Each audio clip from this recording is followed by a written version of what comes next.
Elle survit à une fusillade mortelle parce qu'elle était cachée sous les jambes de sa mère. Aujourd'hui, je te parle de la tuerie de Chevalny.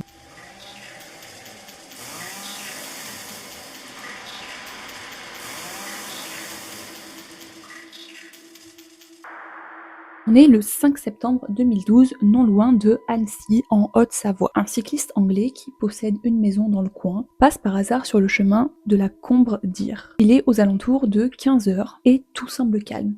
William, c'est son prénom, se fait doubler par un autre cycliste. Puis, dans la foulée, il croise un 4x4 de couleur sombre qui, détail important, a le volant à droite, donc serait probablement un 4x4 anglais, et peu de temps après avoir croisé le 4x4, il croise une moto. C'est un petit peu plus haut sur le chemin qu'il va découvrir une véritable scène d'horreur. Une BMW est garée là, en plein milieu d'un parking désert. La voiture semble avoir écrasé un cycliste, alors il pense d'abord qu'il s'agit d'un accident. Mais en s'approchant, il se rend vite compte que le moteur de la voiture est encore allumé et que les roues semblent tourner sur elles-mêmes dans le vide. La carrosserie de la voiture est quant à elle pleine de trous. En plus du cycliste qu'il reconnaît alors comme le cycliste qui l'a doublé quelques minutes auparavant, il y a également une fillette qui est allongée sur les graviers à l'extérieur de la voiture. William se rend compte que malgré ses nombreuses blessures, la fillette est encore en vie et alors il la met en position latérale de sécurité. Il déplace également le corps du cycliste de peur qu'il ne se fasse davantage écraser.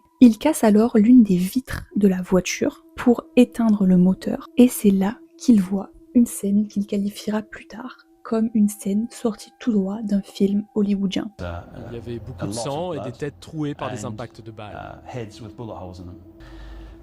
J'avais mes gants de cycliste, donc j'ai juste poussé la vitre, littéralement, et coupé le moteur.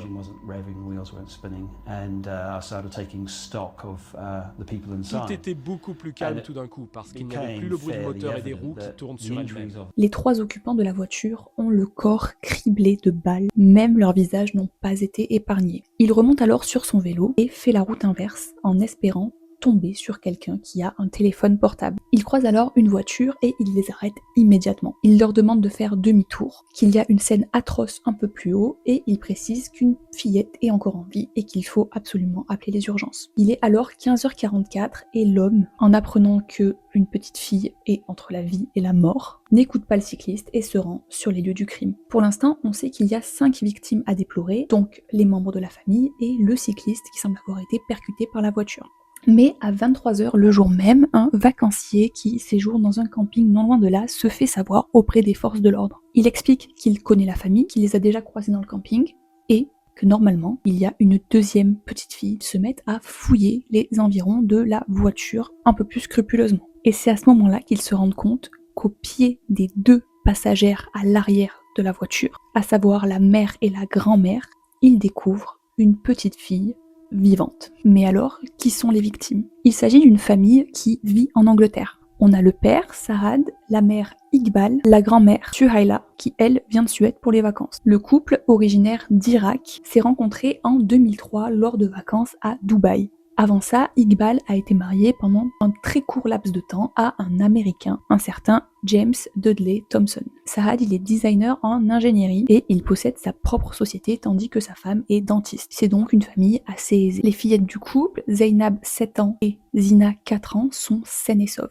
C'est Zainab qui était allongée à l'extérieur du véhicule et pour le coup c'est un véritable miracle qu'elle soit encore en vie. Elle a été touchée par balle à l'épaule et frappée avec la crosse d'un pistolet. Et à son âge, ça aurait pu lui être fatal. Et pour finir, dans les victimes, il y a Sylvain Mollier, un habitant du coin de 45 ans qui malheureusement était au mauvais endroit au mauvais moment. Mais alors, qu'est-ce qui s'est passé ce jour-là dans les hauteurs du lac d'Annecy? Compte tenu de la nationalité britannique des victimes, une enquête est ouverte en France et aussi en Grande-Bretagne. En France, plusieurs pistes sont mises en lumière par les enquêteurs, dont notamment la piste de Nordal le Landais. Cette piste est finalement écartée parce que Nordal le Landais, il n'a jamais été reconnu comme un tireur d'élite, donc il n'aurait pas pu tuer autant de personnes avec un seul pistolet. Une fois que l'instruction est ouverte en France, Michel Molin et Christine Decurez, deux juges d'instruction, sont envoyés en Angleterre pour pouvoir, avec les enquêteurs anglais, perquisitionner le domicile de la famille. Les perquisitions vont durer une dizaine de jours. On auditionne aussi les filles du couple, unique rescapé de l'attaque. Malheureusement, si ce n'est que Zainab, avant d'être frappée, explique avoir vu un homme blanc, eh bien il n'en ressort absolument rien. En 2013, un portrait robot du motard que William aurait aperçu quelques minutes avant le drame est diffusé dans les médias, mais encore une fois en vain. Les analyses balistiques confirment alors ce que les enquêteurs pensaient, il n'y avait bel et bien qu'un seul tireur. Et d'après les douilles retrouvées, le pistolet serait un semi-automatique Luger P06 Parabellum qui était utilisé notamment par l'armée suisse jusqu'en 1960. Ce qui vient surprendre les policiers parce qu'on a plus affaire à un pistolet de collection qu'à une arme prévue pour des tueries de masse. Et la piste de l'arme de collection, c'est une piste qui peut être très intéressante à suivre. En ce qui concerne la piste du motard, en 2014, un policier municipal qui est aussi collectionneur d'armes à feu est arrêté. Son ADN est analysé, mais il ne correspond pas. Il est donc remis en liberté. Mais malheureusement, l'affaire s'est ébruitée et il perd son travail. En 2015, le motard du portrait robot est finalement retrouvé grâce à l'analyse du bornage de plus de 4000 téléphones qui étaient dans les alentours à ce moment-là. Mais il s'agit en réalité d'un chef d'entreprise qui est très connu dans la région et qui rentrait, selon lui, d'une session de parapente. Il est interrogé à nouveau en 2022 afin de valider son alibi. Le procureur de la République a communiqué sur ce placement en garde à vue, précisant hier qu'il s'agissait de vérification d'emploi du temps. Simplement, l'emploi du temps de mon client n'a pas changé, ou en tout cas ce dont il se souvient aujourd'hui ne va pas être différent de ce qu'il avait pu déclarer ou de ce dont il pouvait se souvenir hier.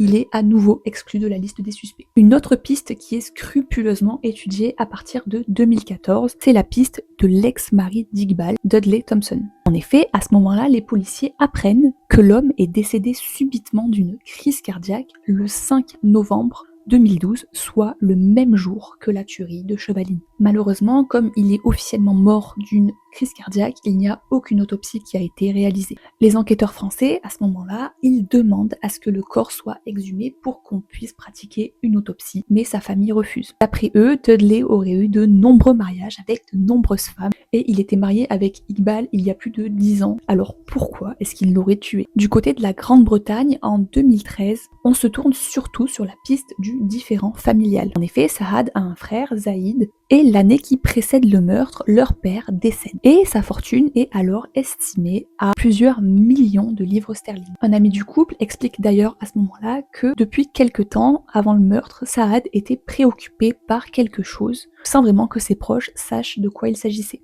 D'ailleurs, rappelez-vous, William, le témoin cycliste qui dit avoir croisé un 4x4 juste avant de découvrir les corps, a expliqué que le volant était à droite du véhicule, ce qui pourrait corroborer la piste d'un suspect anglais. Mais Zaïd est relâché dans la foulée. Aucune preuve ne l'incriminant vraiment. Aujourd'hui, les filles du couple vivent dans un endroit tenu secret, loin de l'horreur qu'elles ont vécue en septembre 2012 dans les Alpes françaises. En 2022, le dossier a été confié au pôle judiciaire dédié aux affaires non élucidées. Les enquêteurs et les proches des victimes espèrent ainsi que peut-être le voile pourra être levé sur cette terrible affaire.